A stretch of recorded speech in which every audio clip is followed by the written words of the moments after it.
from the Workplace Ninja Summit in Baden. Smart talks, sharp insights, and stories worth sharing. This is the Workplace Ninja Podcast. So welcome back at a new recording of the Ninja Summit 2025 podcast, and it's not 26. Not 26, not 25. 25. So look, I'm lucky, really lucky. I have the keynote speakers on the table. Yeah, we are lucky. Yeah. My name is Frans Oudendorp, together with Harjit and Peter. We are hosting this recording, so luckily I have some knowledge on the table that can ask the questions. And with us, Jason and Matt, welcome to the interview podcast recording, something like that. Well, why don't you guys start with your intros first? A quick short. Sure, guys. Hey, I think this is my first time on the podcast. I didn't make it last year. So I'm Jason Roszak. I lead our product teams for Microsoft Intune. So excited to be here, guys. Yeah, and my name's Matt Call. I'm a PM architect on the Intune team, and I'm responsible for core infrastructure and security. So Jason's first time, but Matt, I think we met already 3 or 4 times. Yeah, I think this is, if you include the virtual one, this is my 5th, I think, which is good. Every year. Then? Yeah. What's you missed out one then? No, I don't think I came to the very first one, maybe. Oh, okay. Yeah. This is the 6th edition. Yep. So last year it was the 5th anniversary. Wow. But luckily we are still recording, still doing stuff, and that's really nice. But you both guys have run the keynote. What about the keynote? What was the main topic that you want to address on that keynote? Well, first, turnout. Oh my gosh, 620 people. I Full don't house. think there was a place in the room to sit down. So just great turnout this year. It's awesome to see the community growing. Yeah. I feel like every year I'm seeing new faces, more and more people come in. So just incredible turnout. Yeah, it was a really good session. So we kind of talked through latest and greatest, what's new with the roadmap, what's coming. A lot of emphasis on, of course, AI. I'm sure you guys hear about AI a lot. We talked about, different experiences with agents, assistive experiences. I think the big one that I saw the most reaction from the crowd on was just trying to figure out how to enable AI. We talk about AI security and permissions and role-based access controls and identity and all of that good stuff. A lot of people see the promise of AI, but they also see the challenges. How do you protect it? How do you secure it? How do you make sure you have the right governance model? So I'd say that's probably the biggest shift from last year. Last year we talked about cloud native, we talked about Intune Suite, but we were just kind of incubating AI and we didn't really know kind of what the product was going to turn out to be. So a lot more emphasis on that this year, I thought. Yeah, I think you hit it perfectly. I think the other thing that was awesome about the keynote is we were able to talk about sort of how we've witnessed the change over the last year. I mean, AI can be like drinking from a fire hose, so AI can provide a lot of value, but like Jason said, talking through hey, how do I secure it? You don't really have a choice. This is going to happen in your environment, and you don't really want to be the enterprise that shuts everything off. So how do I deal with it, and how do I start to implement it in my environment? What I really liked about it is that you also were talking about how you guys are using it. It's not only how customers should use it and how to sell AI, but also you're telling, okay, we are using this in our team to also be more efficient. Yeah, that's been one of our major focuses. I mean, we don't just look at it as a product thing that we build. We're trying to transform how we work. So our PMs now, they only build prototypes. We don't build PowerPoints. You can go to a customer with a prototype, get direct feedback, change the prototype there. And one of my favorite parts, we had a lot of feedback on the support experience a couple years ago. We're now building digital agents for our engineering team to troubleshoot things faster. So AI hasn't just been impactful on the product, it's also changing how we work, and we're creating new job descriptions and new skill sets for our team. So it's really cool to see how the team is embracing the moment and shifting how they're changing how they work. Yeah, you bring up a good point, Peter. When I was at Microsoft, we used obviously Copilot, like crazy. It was embedded in everything, right? From your meetings to your emails to your PowerPoints, like you said, and OneNote and so on and so forth. There was a lot of collaboration and stuff that you could do with it. And everything that we did, we made sure it was obviously you were accessing your internal data only. So there was a lot of security, a lot of safety and stuff like that.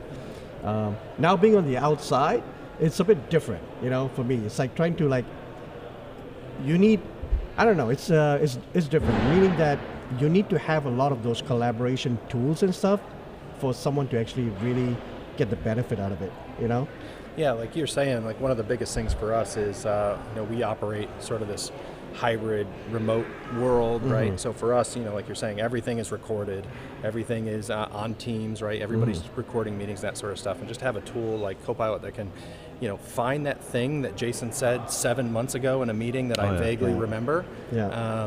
This is super powerful. And then when you tie that back to our engineering experiences, right? Like we operate roughly 40 pieces of infrastructure that all contain roughly 400 to 450 microservices a piece. Right. So there is no Intune expert in our engineering team. So tying all of that knowledge back to like, hey, the person who was the expert wrote this thing that explains how this works. Here are the logs for what's happening in an environment. Now every engineer can sort of get that leg up and know what's going on with their environment and help, increase the efficiency of the support experience, which is awesome. Yeah, which is awesome.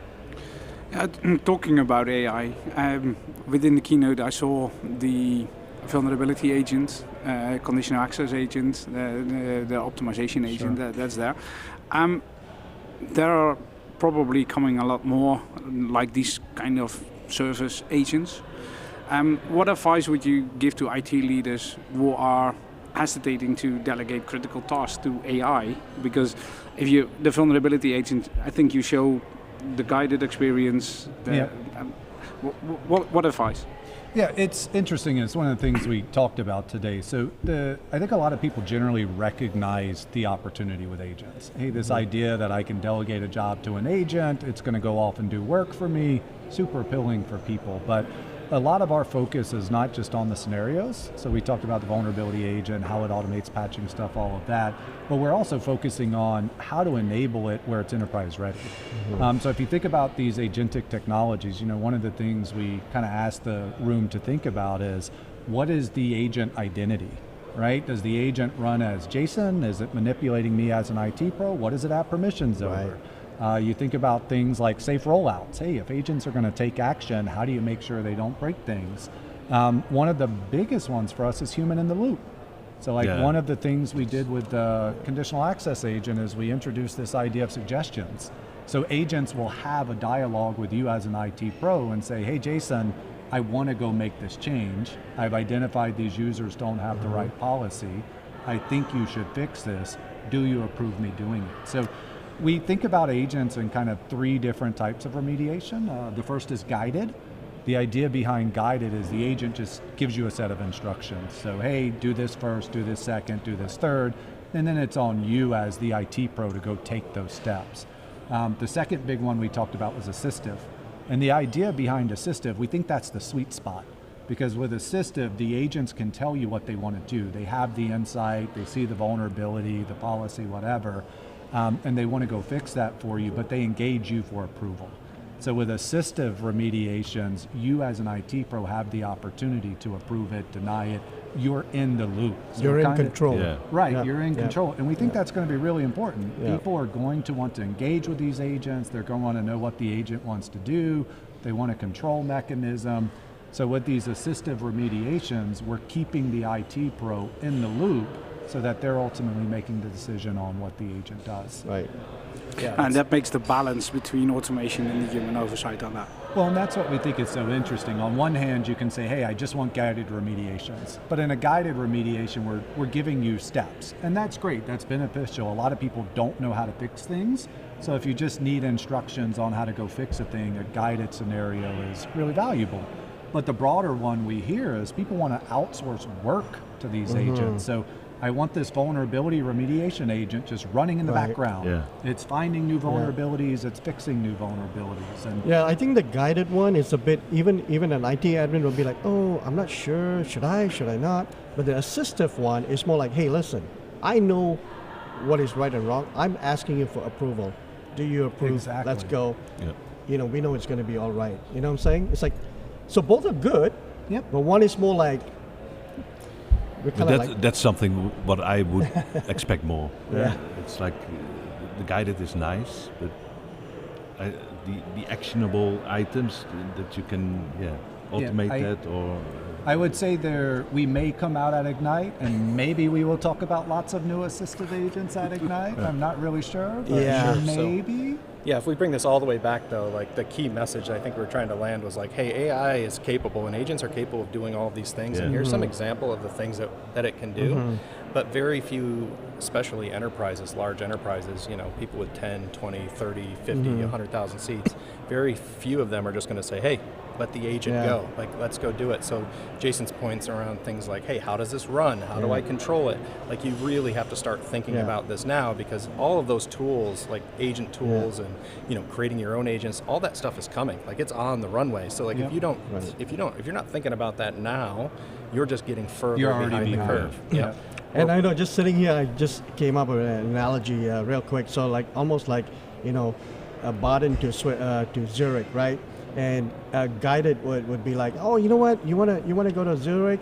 Well, you could take the bus, you could take the train, you could take an Uber, you can walk, whatever. Kind of like, and you're like, oh, I don't know. You tell me what I should do. Assistive is more like, hey, there's a train that's coming in 20 minutes. Yeah. And it's going to get you from here to here. Do you want me to buy the ticket for you?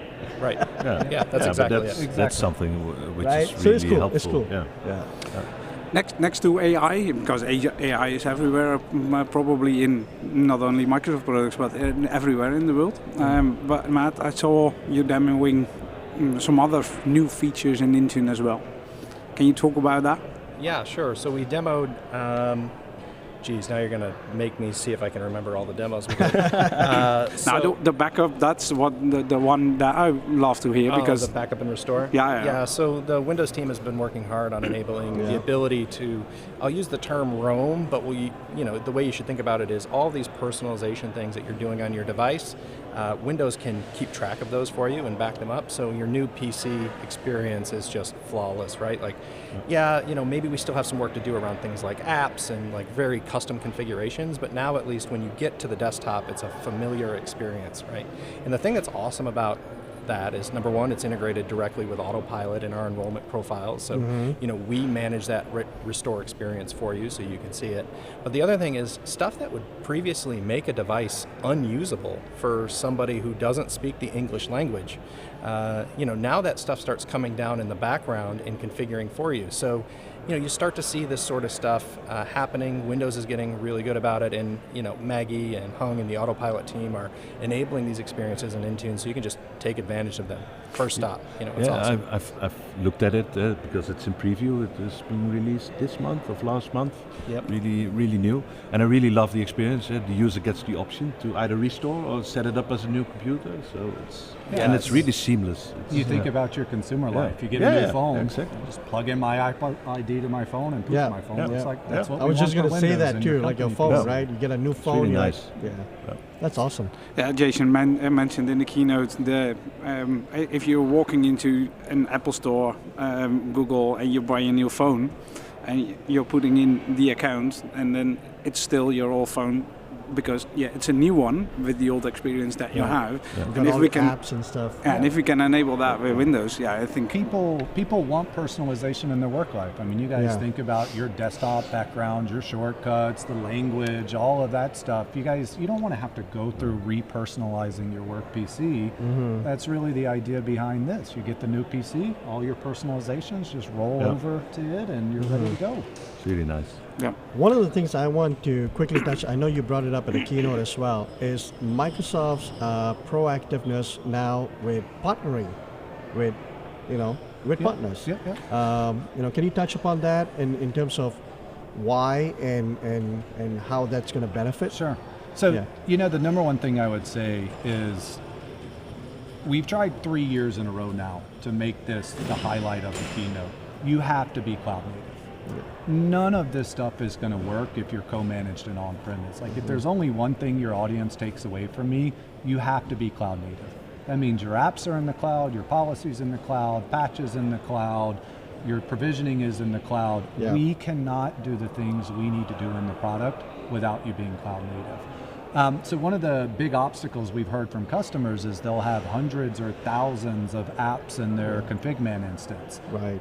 That can take them months, frankly, to get over to Intune. People are repackaging things and migrating, and there's the spring cleaning analysis of, oh, do I really need 6,000 apps? Probably not. I probably need a couple hundred. But it's one of the big obstacles when I talk to people. They want to get to cloud native, but they've got that's the blocker. That's the blocker. They have to do all of this work to get their apps to the cloud. So we partnered with Remo3, we partnered with Roszak, but what those guys are doing is they're offering a 2-month service now where they will come for free, analyze your app estate, and do the migration for you. So it's really incredible for people saying, hey, I recognize the value and why I need to be cloud native, but maybe I don't have the staff to do all of this work. These guys will come in and do it for you now. So that was the first partnership we announced, was really trying to help people move their apps to the cloud. The second one for us, small to medium business. We just see incredible opportunity for all the small businesses out there to be able to take advantage of Intune. The challenge that they have is most of these SMBs, we call them, the small to medium businesses, they use a managed service provider. So they don't have IT teams. They'll go to someone and say, hey, give me the device, give me the IT services, give me security, put my software on it. They'll just pay a monthly subscription to these MSPs. Well, the challenge we heard from a lot of our partners there is we don't have multi-tenancy in Intune. So a lot of the partners that manage these small to medium businesses, the SMBs, they needed that multi-tenancy capability. So we started a new partner certification. We're doing it first with Nerdio and with Enforcer, but basically these guys will build the multi-tenancy capabilities on top of Intune. So now if you're an MSP, you're managing 100 small medium businesses, a dozen, 1,000, whatever, these guys can help build multi-tenancy on Intune, where you set a thing up once, you provision it down to all of your customers, you get visibility into all of your customers. So that's really a big focus for us, is kind of leading into small business through the partner ecosystem. Yeah, that's really good, really important. And I think I can see more partnerships in the near future too. Yeah, absolutely. As Intune starts, maturing and stuff like that, right? Yeah, we want Intune to be the platform that the partner ecosystem builds around. So I certainly see us doing more there. The other one I would say on that, where we're,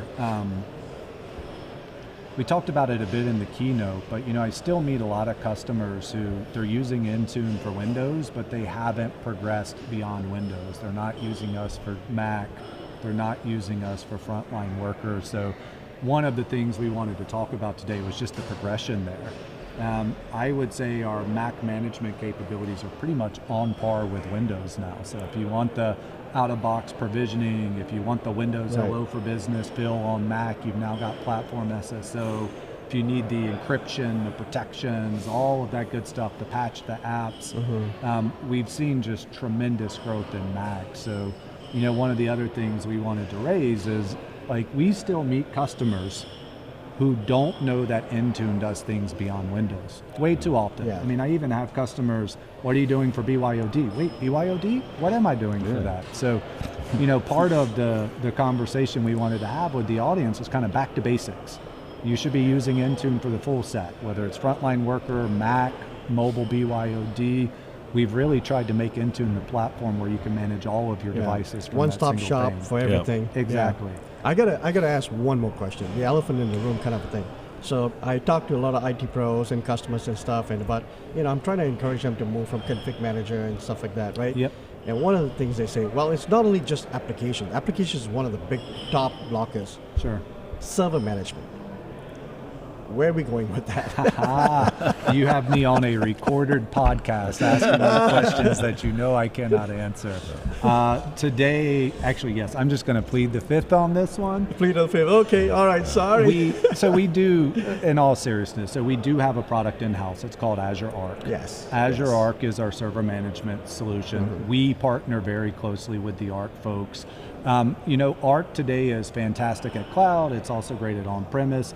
We've been partnering with them to understand what the config man community needs for server management and help them enable that inside of Arc. So we get it a lot because a lot of people, they're familiar with going from config man to Intune, but they're not familiar going from config man to Arc. So we spend a lot of time there. We honestly debated that if we should have an Arc slide in today's session just to talk people through the progression, but I think that's the strategy for the foreseeable future. Yeah, that's great. Did we miss any topics? I don't think so. I think we covered a lot. What do you guys want people to know? We have a huge Microsoft team here this week in Baden. Over 30 people. Over 30 people. Alone. What you want attendees to walk away and do, and I think the big thing is don't be shy. All the PMs and engineers that we have here, whether they're Intune or Windows, they love talking to people. I think sometimes people get a little starstruck. I know starstruck's not the right word, but they think, I'm going to bother this person. They feel intimidated. They feel So walk up and talk to Maggie about autopilot, or Juanita about agents, or go talk to Albert about latency.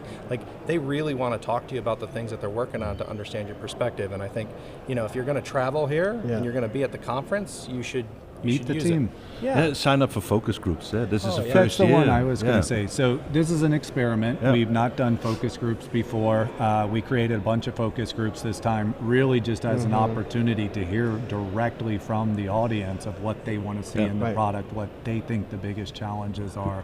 So I really encourage people to do the focus groups. It's an experiment for us. If it doesn't work, we maybe not do them in the future, but we're excited to see how those go. So, but only bring tech support tickets to Matt's focus group. Yeah, sure. I'll do tech support. That doesn't matter to me. It'll be fine.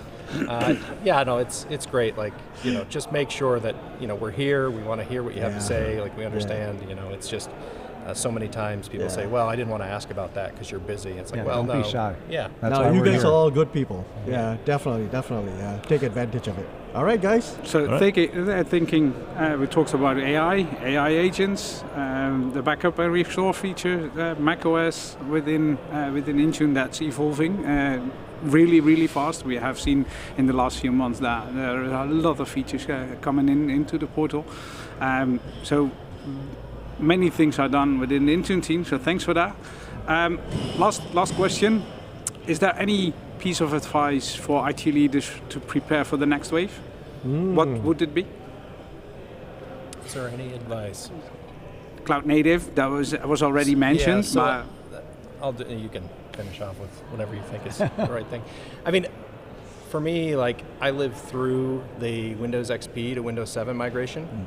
Oh yeah. People thought that was rough. People thought, hey, I'm just going to push Windows 7 down the road, right? And it doesn't feel like it yet, but it feels like it could get to the point where people just say, I'll ignore AI for now and I won't do anything about it for now, and then you're going to end up with a huge project on your hands that has implications. In IT, your job is to enable the business.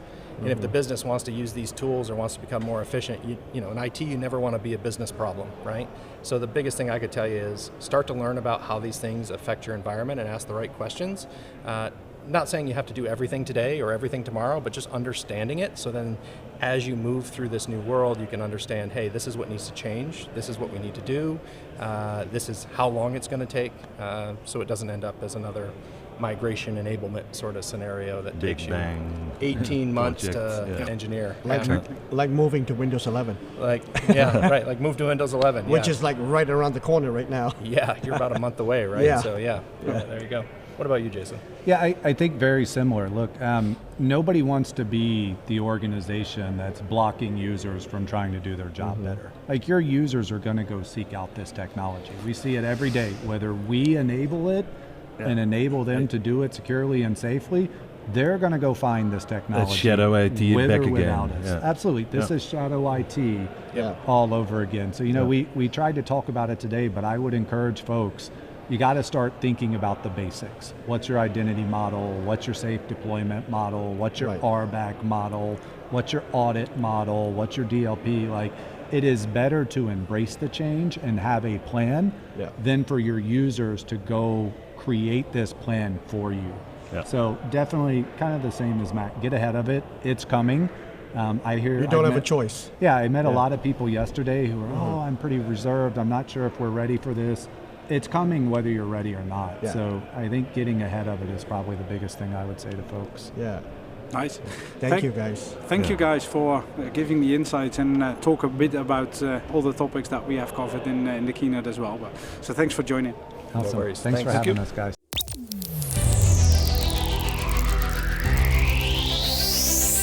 Thanks for joining the Workplace Ninja podcast. Stay curious, stay connected, and keep sharpening your ninja skills. Until next time.